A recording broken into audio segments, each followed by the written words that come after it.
What's up, gang? Case here with our in-gym strength work for Friday, January 22nd. We've got 4 rounds today, 5 to 10 kipping pull-ups, supersetting with 4 sets of 4 tempo handstand push-up negatives. On those kipping pull-ups today, that 5 to 10 is meant to be a moderately difficult set where you can still maintain your best technique and a lot of speed and a lot of power. So don't push yourself into such fatigue that you are in risk of failing a rep. And make sure that you can hit some of these technique points that we're getting ready to go over. So first thing, hands shoulder width, maybe an inch wider. Also, when you grab that bar, let's start retraining that grip to when we kip, we've got those top knuckles facing the ceiling.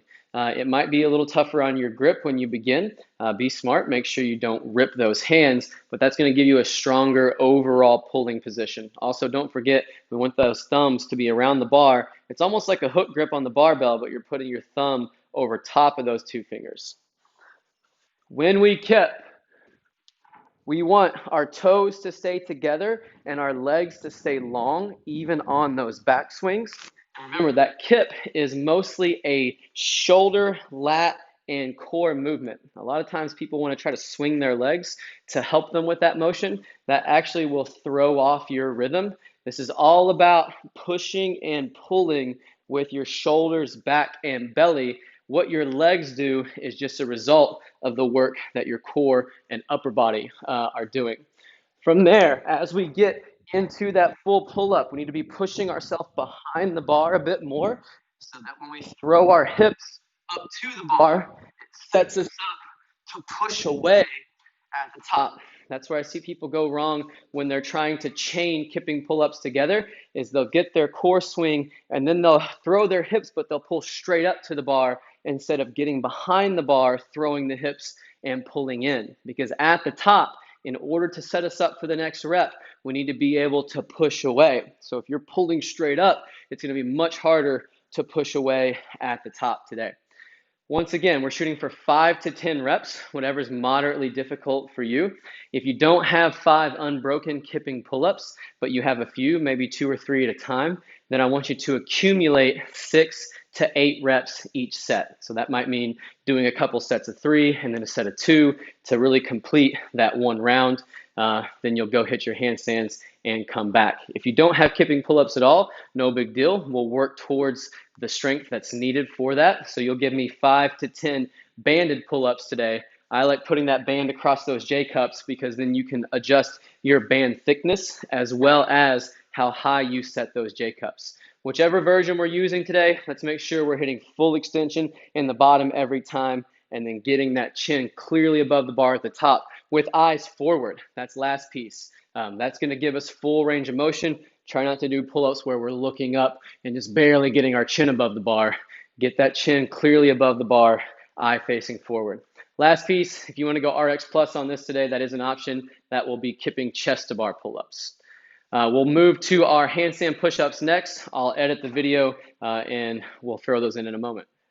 All right, gang, we're back talking about our handstand push-up sets today for our in-gym and at-home strength work. We've got 4 sets of 4 reps.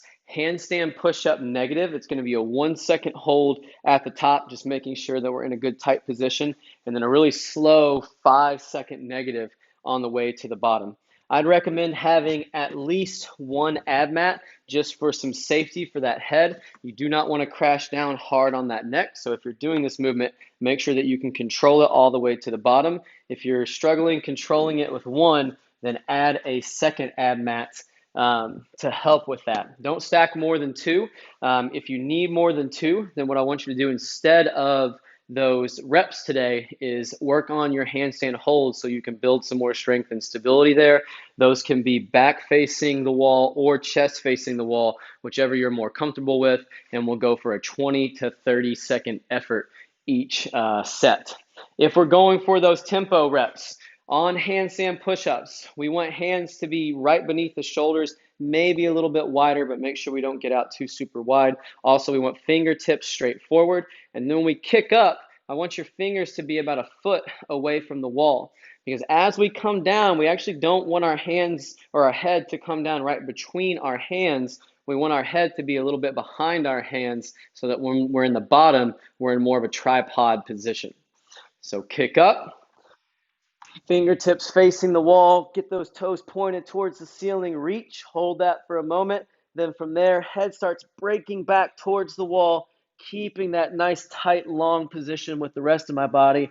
5 seconds on the way down, kick down, shake it out, kick back up. Find that good position. Elbows point towards the opposite wall on the way down. Head and back come a little bit closer to the wall as we approach the ground because that's going to put you in that good tripod position. We'll be working towards full reps of handstand push-ups in the upcoming weeks. So this is a great way to start to build the strength and positions in order to get there. That's going to be it for our strength work today. We'll see you back soon for our Metcon.